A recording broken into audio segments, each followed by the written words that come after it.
মাঠ জুড়ে বালুর স্তূপ, মনে হচ্ছে বালুচর। তবে এটি কক্সবাজারের রামু উপজেলার একমাত্র খেলার মাঠ, যার মূল নাম খিজেরি সরকারি উচ্চ বিদ্যালয় মাঠ। মুখে মুখে এটি পরিচিত রামু স্টেডিয়াম নামে।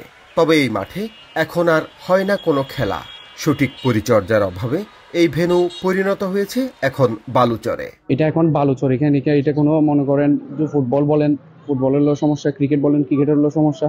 তো দাবি একটাই, মাঠটা আমার সংস্কারই লাগবে। আমরা চাই প্রতি বছরই এই ধরনের টুর্নামেন্ট করা হোক, এবং যদি টুর্নামেন্ট করা হয় তাহলে মাঠটা সংস্কার হবে। একটা বলারের মেইন কন্ডিশন হচ্ছে ওটা পা মিলিয়ে বল করতে হবে, সেটা পাটা মিলাতে পারে না, যার কারণে ডেলিভারিটা মানে নিজের ইচ্ছা মতো করতে পারে না। মাঠটি সংস্কার হলে এখানে শরীরচর্চা এবং খেলা দুটোই করতে পারত এলাকাবাসী। তাই দ্রুত এ বিষয়ে উদ্যোগ নেওয়ার দাবি তাদের।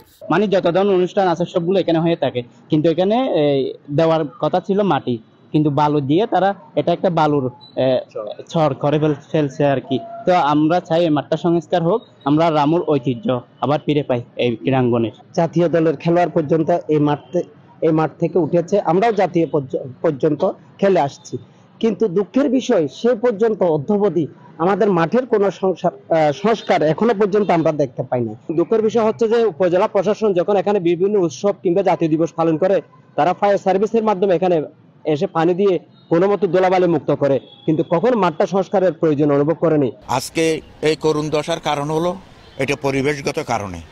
এখানে নাই কোনো স্পন্সর, নাই কোনো কিছু, যার কারণে এখন আপনি খেলাধুলা করতে গেলে আপনাকে অর্থের প্রয়োজন হবে। সেই অর্থটা কেউ এখন বিনিয়োগ করতে চায় না।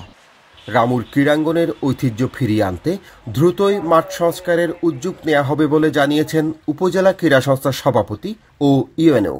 নিয়মিত পরিচর্যার অভাবে কিছু জায়গাতে বালি পড়েছে বা কিছু জায়গাতে আসলে খেলার মাঠটা কিছুটা অনুপযোগী হয়ে গিয়েছে। আমরা উপজেলা প্রশাসন থেকে চেষ্টা করছি মাঠটিকে সংস্কার করার জন্য।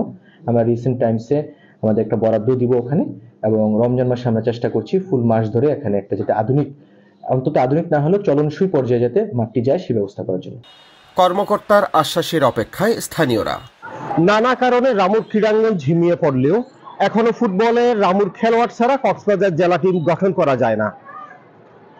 ক্রীড়াঙ্গনের হারানো ঐতিহ্যকে ফিরিয়ে আনতে একমাত্র মাঠটি সংস্কারের পাশাপাশি আধুনিকায়ন জরুরি মনে করছেন এখানকার ক্রীড়ামোদীরা। সুনীল বড়ুয়া, মাছরাঙ্গা সংবাদ, কক্সবাজার।